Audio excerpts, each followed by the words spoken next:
आई का हो गए? लेने बने झाड़ फूकते गाते पिराते परेशान हो गए हो। अरे सबो ठीक हो जाही बाई, चिंता झन कर बैठ जा थोकिन बैठ जा। राम राम के घरी है हुटूरिया के लिए कारी टेली बोकरा देहूँ नावा नावा छोकरा देहूँ अंतर मंतर घुघुचारा भाग रे भूत मुहा पारा दोबारा झना दे। डीजे तिलकराम धुर्वे।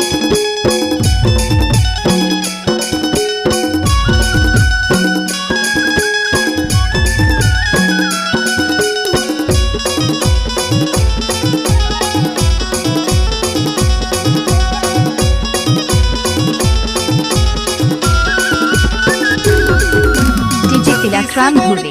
कोना कोना छत्तीसगढ़ के कोना कोना मोर सुपा डोला थे वो बाई चकला रे लर लर बोला थे वो मोर सुपा डोला थे चकला रे लर लर बोला थे वो मोर सुपा डोला थे। कहाँ के दरे मेरे पसान, कहाँ के दरे मेरे पसान, आगे जैसन बरत का बाई का धक धक छाती करत का आगे जैसन बरत। डीजे तिलकराम धुर्वे साउंड डिंडोरी की शानदार प्रस्तुति। आगे जैसन बरत। छत्तीसगढ़ के कोना कोना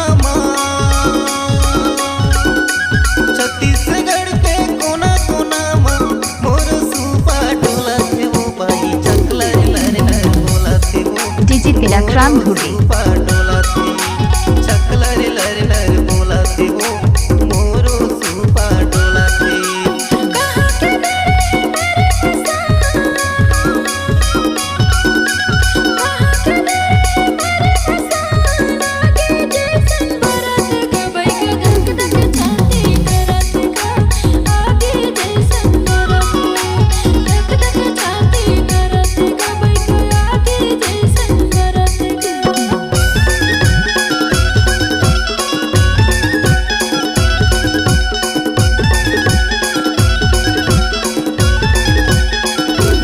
डीजे तिलकराम धुर्वे।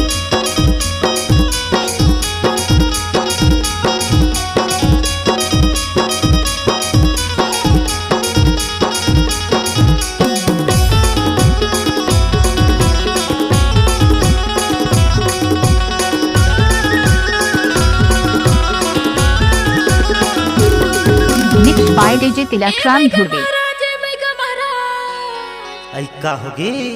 लेना तो किन देख देगा, आई काला वो हाथ नारे लकैत होगा। हाथ नारिया छुआने देना तकिया जैसन लगते कारी टेरी बकरा लगी निकाली करे न पड़ते। हाथ नारिया छुआने देना तकिया जैसन लगते डीजे तिलकराम धुर्वे। कारी तेरी बकरा लगे निकाली करे न पड़ते। भगत बाबू के चेला हो बाई,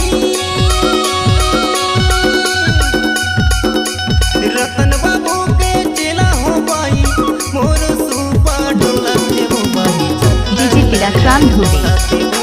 मोर सुपा डोला थे चकला रे लर लर बोला थे वो मोर सुपा डोला थे। कहाँ के दरे मेरे पसान,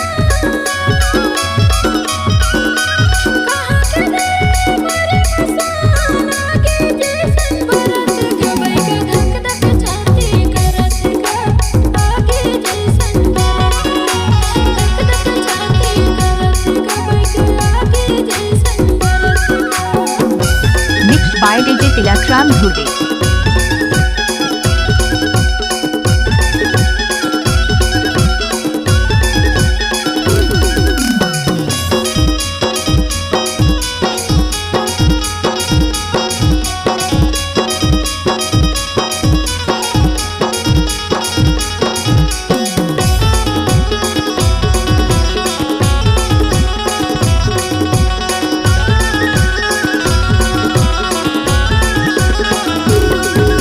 तिलकराम धुर्वे। अति पिरात डीजे तिलकराम धुर्वे साउंड डिंडोरी की शानदार प्रस्तुति। घर हो बे तेला दे दे। अरे सबो जड़ी मिल जाही भाई, सबो जड़ी मिल जाही। सुन तो भैया मोर कहना दे दे बढ़िया दवाई। झाड़ फूक के ठीक कर देना। डीजे तिलकराम धुर्वे।